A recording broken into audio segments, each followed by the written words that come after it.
What's up, everybody? Let me tell y'all something. This camera boy. Uh, I wanted to come on here right quick and talk to y'all about how to tell when your watermelon is not ready to harvest. Now, I know y'all gonna see a whole lot of different videos, and most of them all say the same thing. But I'm gonna go back to what I be telling y'all all the time: is that a lot of these people are following advice from commercial growers. Y'all excuse me, I'm looking for something. I saw a melon that looked like it got pollinated and was getting bigger, but I don't see it no more. Anyway, but yeah, they following what commercial growers do, and you really can't do that, because what are commercial growers doing? They're harvesting their melons to sell to the grocery store, and when they harvest their melons, they harvest them all at one time, and they only go by one factor. And they also only grow probably one or two different varieties that you'll see in the store. I know around here you see a lot of Jubilee and Crimson Sweets. And yes, you actually can harvest those early and they still will taste good. That's why a lot of commercial growers grow them. You do not have to wait until the peak of ripeness for them to taste good.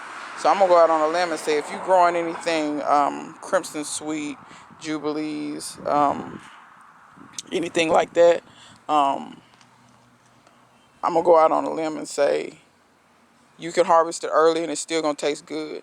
Is it gonna taste the best it could possibly taste? Probably not, but it's gonna be pretty close. However, I do want to tell y'all how you know when it's not ready. Because as a home grower, I would assume if you can, you'd want your melons to be at the height of ripeness when you pick them, so they can taste the best they possibly can taste. Because like, that's what you're growing them for, right? If you're growing them to taste like grocery store watermelons, then just go to the grocery store. So let me show y'all this. This is a Bradford watermelon. I've never even tasted a Bradford watermelon. They just say it tastes really good, so we're gonna go with that. Now I'm gonna get this little vine out the way, because that's not the vine that the melon is attached to. So here's the melon right here. Now they tell you to go by the tendril. Can y'all see that? I know the light is horrible, but if y'all can see where my finger is, that tendril is completely dried up. Let me see. That's a leaf down there. There was a tendril here too. That one is completely dried. I mean, it's dried so much that it's brown. This melon ain't ready. Y'all see this here? When I press on that, I'm pressing pretty firmly. It's not coming off. This is not dried up. The stem that actually goes to your melon. Okay, first of all, let me back up. The tendril, what the tendril is basically going to tell you when it's dried up. This melon is done taking in water. Think of a watermelon as two things. It's mainly water. It takes in water to make it bigger. And Noah Bradford is supposed to be much bigger than this. But y'all know the struggles I had with these watermelons this year. Anyway, a watermelon is going to take in water. That's what makes it big. That's what makes it swell. Once it's done taking in water, that tendril will dry up. So this is pretty much telling me this melon ain't going to get no bigger, because that tendril is just brown and dried up and crispy. It's been brown. This umbilical here, or the vine that actually attaches to the actual melon, is still very green. It's not dried at all. Now I do see some lines like it's starting to dry. So it's getting closer. All that looking at the little spot on the bottom and stuff, yeah, you can do that. But my best advice, just go by the vines. Just like this one here got pollinated not too long ago. I'm trying to see if I see a tendril even near it. I'm gonna be honest and tell you, I don't think this melon is gonna make it to maturity. Oh, that was a melon. It dried up. Let's see. Do I see a tendril? Here's a tendril. You probably can't see it, but it's a tendril right here. Let me see if I can try to get it. It's wrapped itself. Well, it came off. But anyway, that was it. But you can see it's still very green. Like I said, I don't even think this melon is gonna make it all the way. I mean, it's got some scarring on it. I don't know what it's gonna do. I ain't got enough time to worry about that. This is the only one I'm really banking on. Let me see if I can show y'all. This melon over here might be in a little bit better light for me to try to show y'all.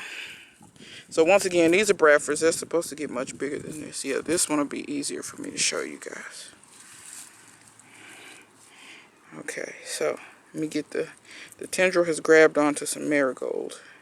But you see how green the tendril is? So this one most likely is probably still taking in water. But the end of this ain't looking so good. I'm not thinking that melon's gonna make it either.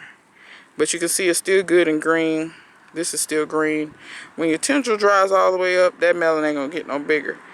But this is where your nutrients, your flavor, your sugar, all of that is.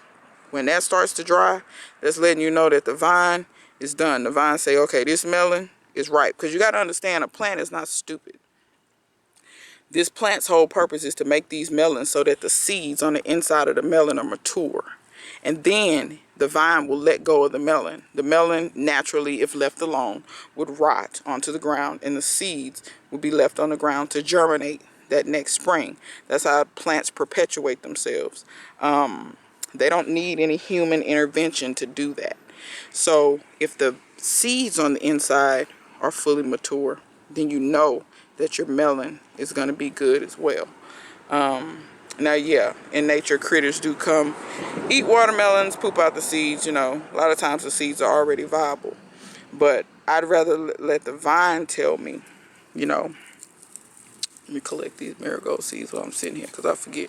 I'd rather let the vine tell me when the melon is ready versus me going by all these what I call gardener's wives' tales that may or may not be true, or more than likely is what some commercial grower said, and it doesn't really apply to the home grower, because we're not trying to get our stuff to the grocery store and make sure it's still good and it's not grainy by the time it gets there. See, commercial growers have a lot of things they need to worry about when they're trying to ship to a store or when they're trying to sell it at a store.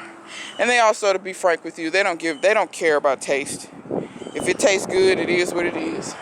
If it don't taste good, it is what it is. They've already sold it to the store. They've already gotten their money.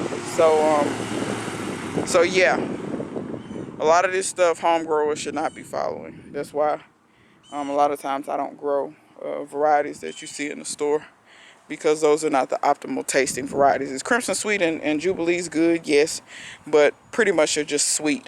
They don't have any other flavor characteristics other than just being sweet. But watermelons, especially homegrown ones, will have other type flavor profiles, whether it's a fruitiness or just other profiles that's other than just sweet. So just wanted to do that video right quick. I don't really have much else going on in the garden. Let me go harass Felix, since he always harassing me. Meow, meow, meow, meow. Yeah, that's the way you do me. Don't jump up like you scared. Boy, these cats, I tell you. But yeah, other than that, y'all, I think that's a wrap. Oh, let's see if we can catch this bee in action. Don't fly away from me. I'm your friend. Oh, there he is. And these bees around here are big. I don't know if these are bumblebees or carpenter bees or what, but the bees have been working. It's cooled off and the bees came back. I hadn't seen the bees in a good little while. This is why it's good to talk to y'all, because see, when I'm on camera, this is the one-handed okra twist. When I'm on camera, I can come out here and harvest stuff like that. Whew, these bees sound angry. They sound like helicopters. I can come out here and find okra to snack on. So, anyway. Yeah, I'm trying to think of anything else I want to mention to y'all. I don't think so. See what I'm talking about? See what I'm talking about? When the camera is rolling. Y'all, I will say this now. I know most people gonna say, ugh, okra. I hate it. Try it raw. I admit, first time I seen somebody eat okra raw, I was like, oh, that ain't gonna work. Y'all, raw okra has become my new favorite garden snack.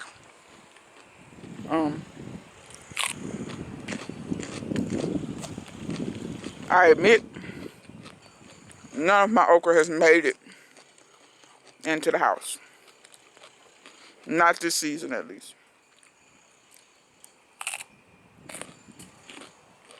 I know that's sad, but it is what it is. But that's my time, y'all. Got pretty.